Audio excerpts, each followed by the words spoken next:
आप सबका हमारे YouTube चैनल पर स्वागत है। सभी को मेरा राधे राधे। आज हम श्रवण करेंगे शनि प्रदोष व्रत कथा।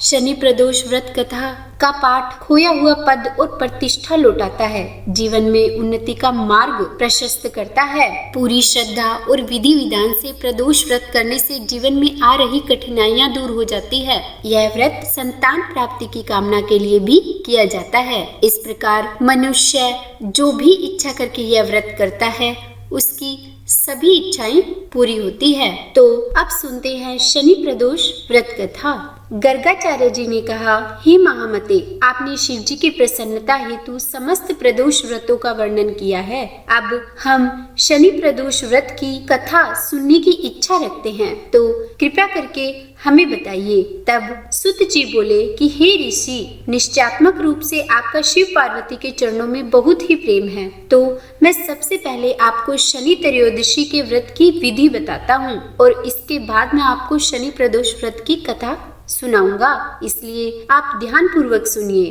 फिर सुत जी ने शनि प्रदोष व्रत की विधि बताकर शनि प्रदोष व्रत कथा सुनाना आरंभ किया। उन्होंने कहा कि शनि प्रदोष व्रत की पुरातन कथा है कि एक ब्राह्मण बहुत ही निर्धन था। वह अपनी पत्नी के साथ बहुत ही दुखी और गरीबी में दिन व्यतीत कर रहा था। एक दिन उस ब्राह्मण की पत्नी शांडिल्य ऋषि के पास जाकर बोली कि हे महामुनि, मैं बहुत ही दुखी हूँ, मुझे मेरे दुखों को दूर करने का कोई उपाय बताइए। मैं और मेरे दोनों पुत्र आपकी शरण में हैं। मेरे बड़े पुत्र का नाम धर्म है, जो कि राजपुत्र है, और छोटे पुत्र का नाम शुचिव्रत है, और हम बहुत ही गरीब है। आप ही हमारा उद्धार कर सकते हैं। इतनी बात सुनकर ऋषि ने उनको शनि प्रदोष व्रत करने के लिए कहा। तीनों प्राणी शनि प्रदोष व्रत कथा का पाठ करने लगे। कुछ समय बाद प्रदोष व्रत आया।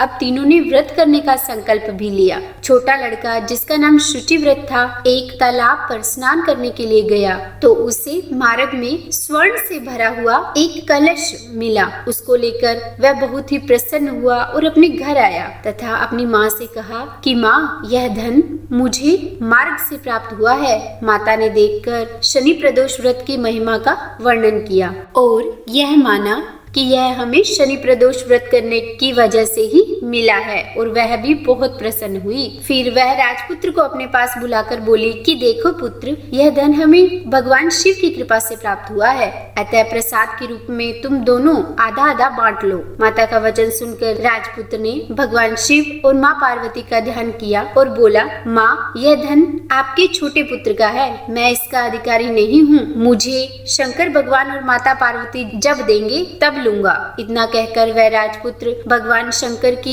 फिर से पूजा में लग गया।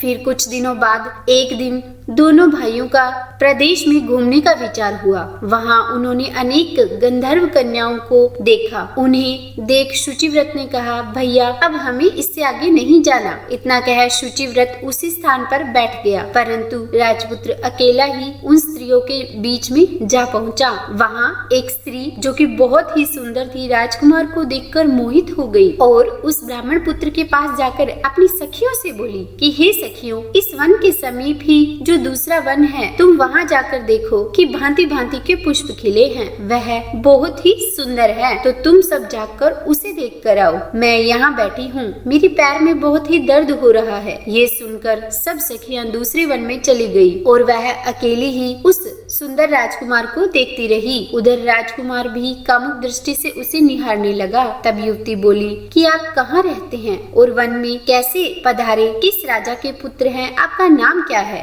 तब वह ब्राह्मण पुत्र बोला कि मैं विदर्भ नरेश का पुत्र हूँ, आप अपना परिचय दीजिए। तब युवती बोली, मैं विद्रविक नामक गंधर्व की पुत्री हूँ, मेरा नाम अंशुमति है। मैंने आपकी मन स्थिति को जान लिया है कि आप मुझ पर मोहित हैं। विधाता ने हमारा तुम्हारा संयोग मिलाया है। युवती ने मोतियों का हार राजकुमार के गले में डाल दिया। राजकुमार हार स्वीकार करते हुए बोला कि हे गंधर्व कन्या, मैंने आपका ये प्रेम का उपहार स्वीकार कर लिया है, परंतु परंतु मैं बहुत ही निर्धन हूँ। राजकुमार के इस वचन को सुनकर गंधर्व कन्या बोली कि मैं जैसा कह चुकी हूँ वैसा ही करूँगी, आप अपने घर जाइए। इतना कहकर वह गंधर्व कन्या अपनी सखियों के पास चली गई तथा वह राजकुमार अपने घर चला गया। वहाँ जाकर उसने शुचि व्रत को सारा हाल कह सुनाया। फिर शनि प्रदोष व्रत करते करते जब उन्हें तीसरा दिन आया, यानी कि शनि प्रदोष व्रत कथा के अनुसार जब तीसरा दिन आया, तब वह राजपुत्र शुचि व्रत को लेकर उसी वन में जा पहुंचा और वह गंधर्व राजकन्या भी अपने पिता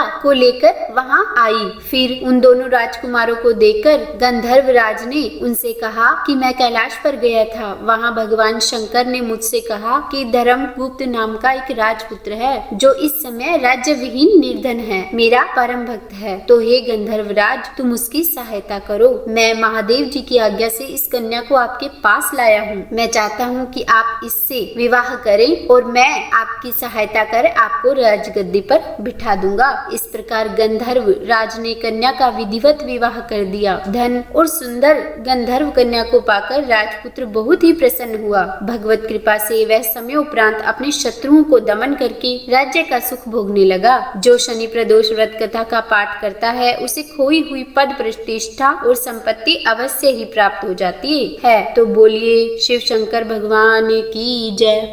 अगर आपको मेरी यह वीडियो पसंद आई हो तो लाइक एंड शेयर करें, सब्सक्राइब करें और कमेंट में राधे राधे लिखना बिल्कुल भी न भूलें। राधे राधे।